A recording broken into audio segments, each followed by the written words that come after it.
Party actually is a much more democratic organization in that they don't bind their votes to what leadership says. They give much more autonomy to local municipalities and everything like that. And just ask Bernie Sanders.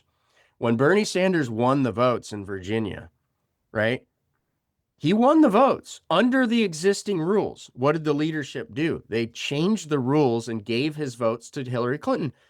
What did the party argue in court?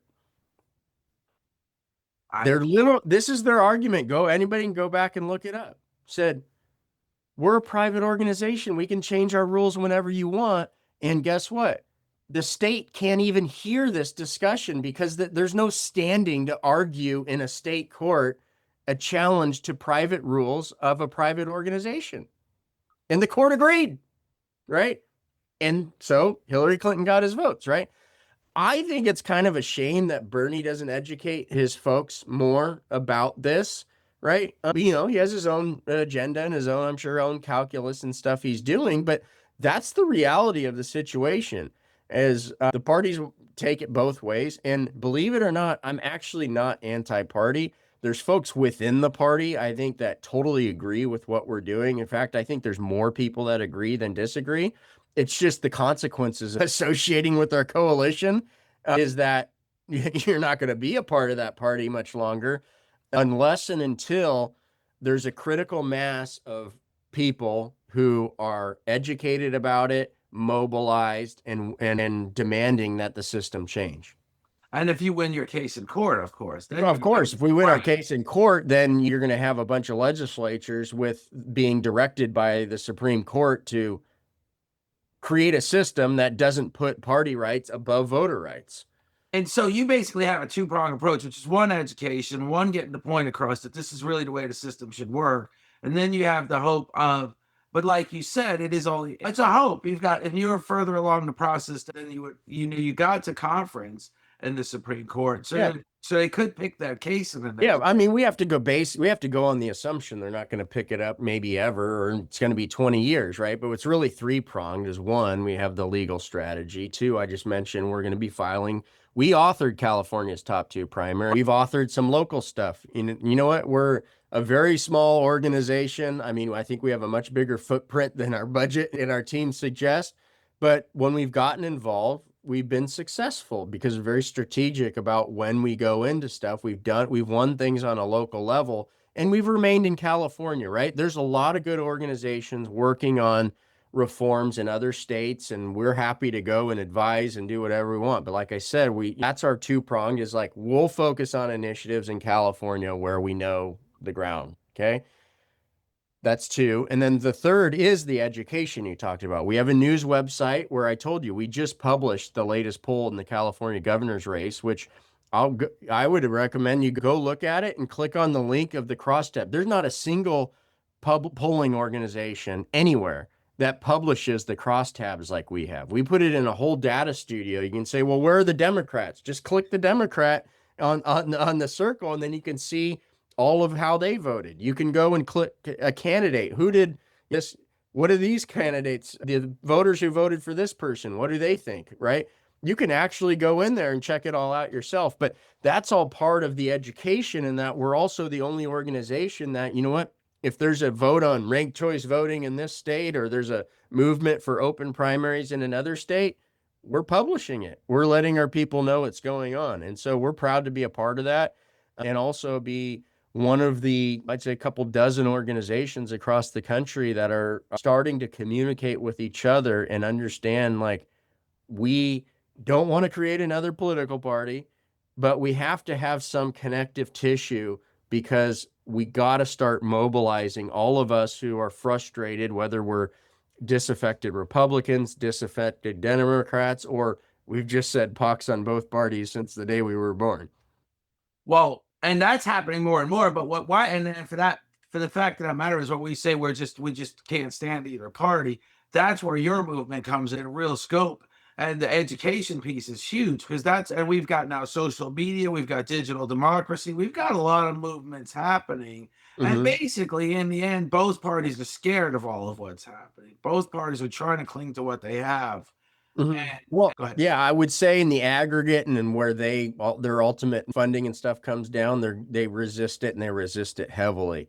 But as I mentioned, believe it or not, there are more people inside the system on an individual level who privately are not just supportive, but want to help than you would imagine, which is the optimism that I have, right? But as I mentioned, they're only going to help insofar as being out there and sticking their neck out doesn't get chopped off, because you have to create the conditions for them to come out, right?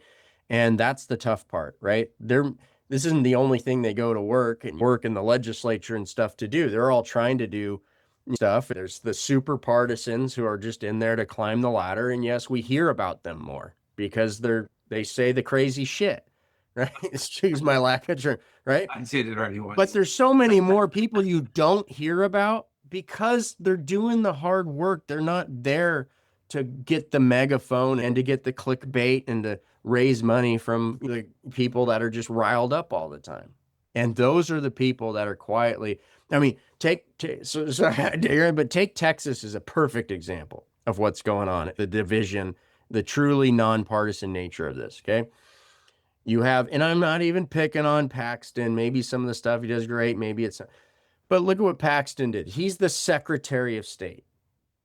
So for folks that don't know, the Secretary of State is the person in charge of the elections. They administer the elections. They're the ones that are supposed to maintain the integrity. Okay. It's no secret that Paxton's a MAGA Republican. And like I said, there's no problem with that. However, the private Republican Party in their caucus, which is what? 0.05005% of the electorate, a handful of people relative to the whole state, decided we don't like open primaries. Republican Party opposes open primaries in Texas, and we think they should be closed. So Paxton, the Secretary of the State, says, I agree with that. The party sues the state on the basis of the California Democratic Party v. Jones, right? They assert the right of Democratic Party v. Jones and say we ought to have closed primaries. Paxton, as the Secretary of State, says, I'm going to side with the plaintiff and not do my job of defending the state of Texas. Literally, that's what's happening. Right. Now, why does Texas have open primaries is another question. Because Texas has never required voters to register their party with the state, which is a very conservative position. Why is the state asking what private organization I've registered with? But you have the MAGA, I thought anti-communist, right? MAGA wing says, no, actually, I believe with the just join the party position. I actually think we have a government where you should just join the party, right? And that's the Paxton position, ironically. And thank God, Texas, or I'm sorry, I was mentioning Paxton as the Secretary of State. He's the Attorney General.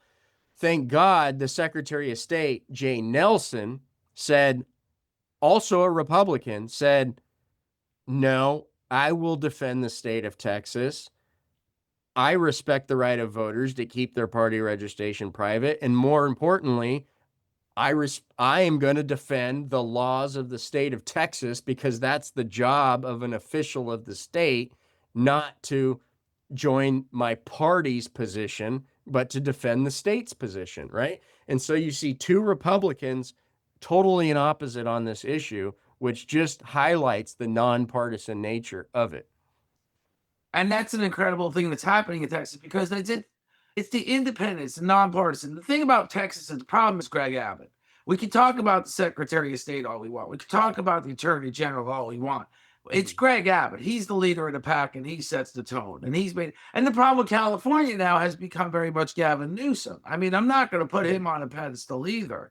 And like I said, both parties have decided whether, if the system, even though it's flawed, even though it could possibly even be illegal, we're challenging the legality. You're challenging the legality in the Supreme Court. If it works for us, we want it. And then the minute it doesn't, we're going to go the other way. And that's where, again, this independent movement is becoming so significant, as people are more realistic and more informed than ever before. I think they're waking up to see how